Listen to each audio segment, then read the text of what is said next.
മിക്സിയുടെ ജാറിലേക്ക് ഞാൻ 1 കപ്പ്, അതായത് 250 ml അരി ഒരു 4 മണിക്കൂർ വെള്ളത്തിലിട്ട് കുതിർത്തതാണ്. അതിപ്പം ഈ മിക്സിയുടെ ജാറിലോട്ട് ഇട്ട് കൊടുക്കാം.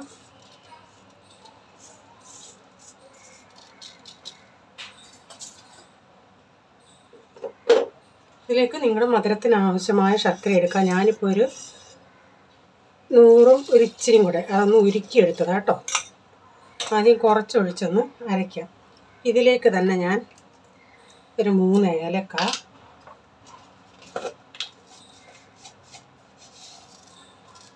കുറച്ച് ജീരകം വേണ്ടാത്തവർക്ക് ചേർക്കണ്ട. എന്നിട്ട് ഇതൊന്ന് അടിച്ചെടുക്കാം. ഇപ്പോൾ ഇതിപ്പോൾ ഞാനൊന്ന് അരച്ചെടുത്തിട്ടുണ്ട്. ഒത്തിരി നമ്മുടെ ദോശമാവ് പോലൊന്നും അരയ്ക്കരുത്, ഒരു ഇച്ചിരി തരിയായിട്ട് വേണം അരയ്ക്കാനേ. ഇത്തിരി തരി ഉണ്ടോ. അപ്പം നിങ്ങളതുപോലെ ശർക്കരപ്പാനി ഉരുക്കുമ്പോഴും ഒത്തിരി വെള്ളം ഒഴിച്ച് ഉരുക്കരുത്, കുറച്ച് വെള്ളം ഒഴിച്ച് ഉരുക്കുക. പിന്നെ നമുക്ക് വെള്ളം വേണമെങ്കിൽ ഒഴിച്ച് അരയ്ക്കാം. അപ്പം മധുരം നമുക്ക് ആവശ്യം ഉള്ളത് വേണ്ടേ, അതുകൊണ്ട് ഒത്തിരി വെള്ളം ഒഴിച്ച് ഇതാക്കല്ലേ.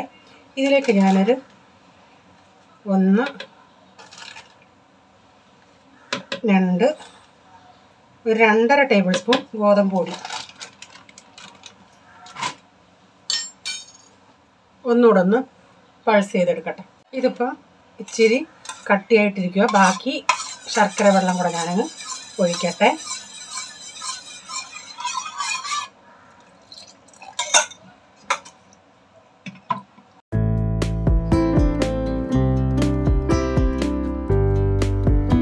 ഇതിലേക്ക് ഞാൻ 1/2 ടീസ്പൂൺ ബേക്കിംഗ് സോഡ ചേർക്കുന്നുണ്ട്.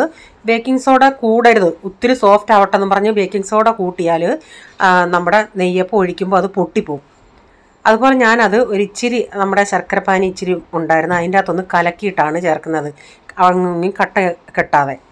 അതുകൊണ്ട് നിങ്ങൾ 1/2 ടീസ്പൂൺ മാത്രം ഞാൻ ഈ പറയുന്ന മെഷർമെൻറ്റിൽ എടുക്കുകയാണ് നിങ്ങൾ എല്ലാം ചെയ്യുകയാണെങ്കിൽ ഞാൻ ഈ ഉണ്ടാക്കിയതുപോലുള്ള നല്ല സോഫ്റ്റായ നെയ്യപ്പം നമുക്ക് ഉണ്ടാക്കിയെടുക്കാം. 1 ടേബിൾ സ്പൂൺ നെയ്യ് ഞാനൊന്ന് ഉരുക്കിയെടുക്കുന്നുണ്ട്. ഒരു പിഞ്ച് ഉപ്പൂടെ, ഞാൻ കുറച്ച് എള്ള് ചേർക്കുന്നുണ്ട്.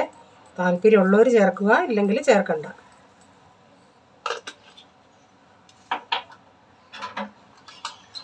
ഈ നെയ്യൂടെ ഇതിലോട്ട് ഒഴിച്ചു കൊടുക്കാം.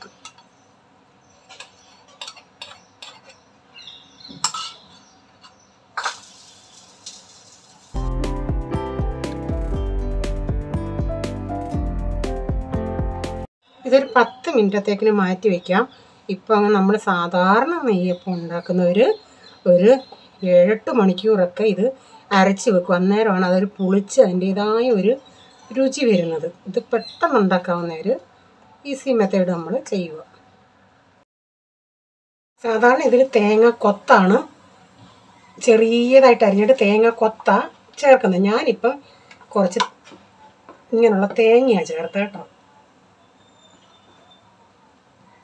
തേങ്ങക്കൊത്ത് ചേർക്കുന്നവർക്ക് നെയ്യിൽ വറുത്ത് ഇച്ചിരി ഒന്ന് ചൂടാറിയതിന് ശേഷം മാവിലൊഴിക്കണേ.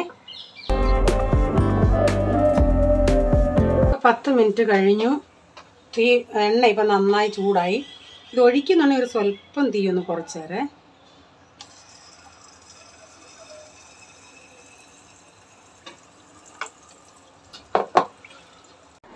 ഇനി നമുക്ക് തീ ഒരു മീഡിയം ഫ്ലെയിമിലിട്ട് ഇതൊന്ന് വേവിച്ചെടുക്കാം.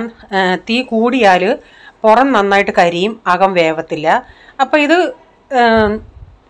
അടിവശം വേവുന്ന ഉടനെ അത് തനിയെ ഇങ്ങനെ മുകളിലോട്ട് വരും. അപ്പം നമ്മൾ ഇച്ചിരിച്ച എണ്ണ അതിൻ്റെ മുകളിലോട്ട് ഇങ്ങനെ ഒഴിച്ചു കൊടുക്കണം. അപ്പോഴാണത് ആ സൈഡ് നന്നായി ഒന്ന് പൊങ്ങി വരുന്നത്. അപ്പോൾ അത് നമ്മൾ തനിയെ ഇങ്ങ് വന്നോളും. നമ്മൾ സ്പൂണും കൊണ്ടത് താഴെ നിന്ന് ഇളക്കാൻ നോക്കണ്ട കേട്ടോ. അപ്പം ഞാൻ ഈ ചെയ്യുന്ന മെത്തേഡിൽ തന്നെ ഇതേ മെഷർമെൻറ്റിൽ നിങ്ങൾ ചെയ്യുകയാണെങ്കിൽ ഇങ്ങനെ നല്ല സോഫ്റ്റ് നെയ്യപ്പം നമുക്ക് ഉണ്ടാക്കാം. അപ്പം ഞാനതൊരു ഇച്ചിരി ഒന്ന് കഴിഞ്ഞോണ്ടേ ഞാനതൊന്ന് തിരിച്ചിട്ട് കൊടുത്തിട്ടുണ്ട്. എന്നിട്ട് നമുക്ക് 2 സൈഡും മാറ്റിയും തിരിച്ചും ഇങ്ങനെ മറിച്ചൊക്കെ ഇട്ട് ഒരു നെയ്യപ്പത്തിൻ്റെ കളർ അറിയാമല്ലേ. പക്ഷേ തീ കൂട്ടരുത്, മീഡിയം ഫ്ലെയിമിൽ ഇരിക്കട്ടെ. ഈ കുഞ്ഞു കുഞ്ഞു പീസുകളുണ്ടല്ലേ, അതിങ്ങനെ കോരി എടുത്തേക്കണം, അല്ലെങ്കിൽ അതുകൂടെ കരിഞ്ഞവിടെ ആ എണ്ണയിലാവും. ഞാനിപ്പോൾ ഇതിൻ്റെ അകത്ത് ഒരു നെയ്യപ്പം ഇടാനൊക്കത്തില്ല. നിങ്ങൾക്ക് വലിയ പാത്രമാണെങ്കിൽ അതനുസരിച്ച് ഓയിൽ ഒഴിച്ചിട്ട് 1-2 എണ്ണമൊക്കെ ഉണ്ടാക്കാം. അപ്പം ഞാനിത് എണ്ണ കുറയ്ക്കാൻ വേണ്ടി ഇങ്ങനെ കുഴിയൻ പാത്രത്തിൽ എണ്ണ ഒഴിച്ചതാണ്.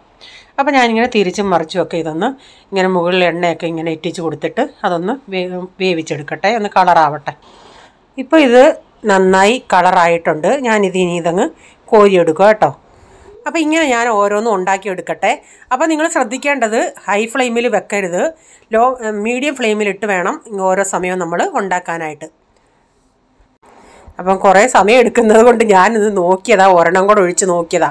അപ്പോൾ ഒഴിച്ച സമയത്ത് ഒന്ന് ഒട്ടിപ്പിടിച്ച് പിന്നെ ഞാൻ ഈ റെഡി ആയതിനെ ഇങ്ങനെ ഒന്ന് സൈഡിലോട്ടാക്കിയിട്ട് പിന്നെ അപ്പുറത്തെ സൈഡിലോട്ട് ഞാനൊന്ന് ഒഴിച്ചു കൊടുത്തു. അങ്ങനെ ആദ്യം നമുക്ക് ഇത്തിരി പേടിയായിരിക്കും, അയ്യോ പറ്റുമോ എന്ന്.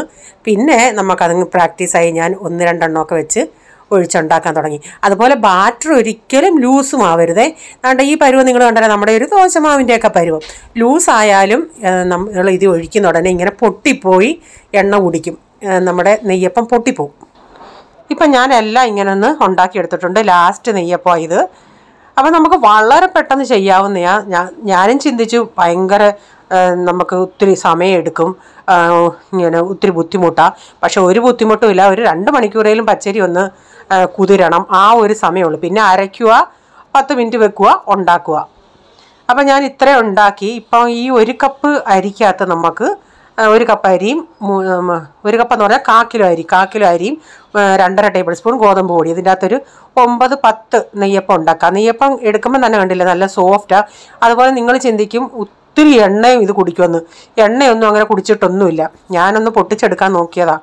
അപ്പോൾ എല്ലാം നല്ല ചൂട്. ഇതിപ്പോൾ ലാസ്റ്റിലെടുത്തതാണ്. അപ്പോൾ അടിയിൽ ആയതുകൊണ്ടാണ് ഇത്ര എണ്ണ ഇതിൻ്റെ മുകളിൽ ഇങ്ങനെ വന്നത്. എന്നാലും നെയ്യപ്പാകുമ്പോൾ ഇച്ചിരി എണ്ണ ആവും.